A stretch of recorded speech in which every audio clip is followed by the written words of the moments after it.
Isa na namang mapagpalang araw ng Lunes guys, mga ka-agri, mga ka-farmer. Kumusta kayo? Kasaka. Ayun guys, so kasama natin silang Ray. Dito tayo sa Kubo. Nandun sila na nakatatang sa may Kubo. O Santa Carla, nandun siya sa may baba. Nagtatanim ng alugbati. Angel. And tinatanggal po natin yung puno ng alokon, birch fruit. Birch tree ang tawag dyan guys. So andito tayo sa may likod. Tapos doon sa may baba, ayan po, naghagis si tatang naman dyan ng pechay. Ayan na po itsura ng pechay yan. So tumubo na sila. Carla, doon siya sa may gilid, tatanim po ng alugbati, yung irasan dyan.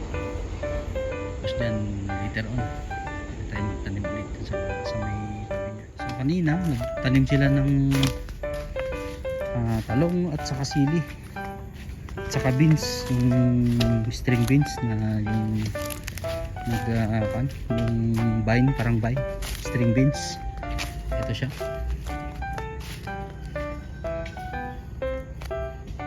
So yung string beans is 1, 2, 3, 4, 5, 6, 7, 8, 9 na po, na eras, na linya.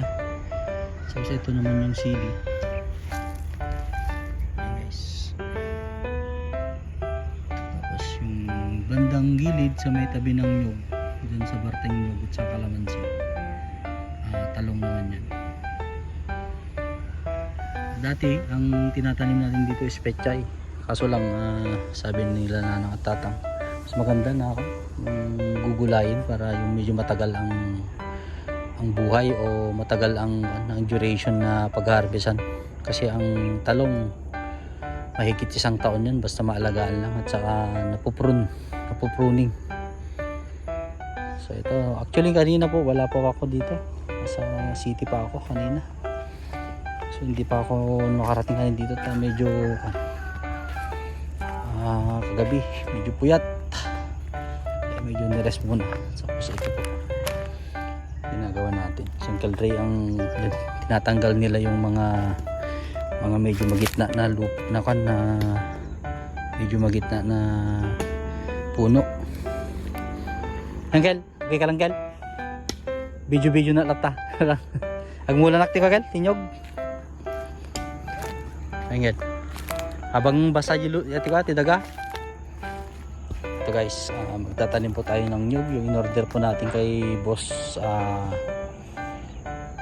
Christopher, yung dati pong ginukuhanan natin. Pero yung yan po, yung mga nyug na nauna na tinanim natin is galing kay Donna.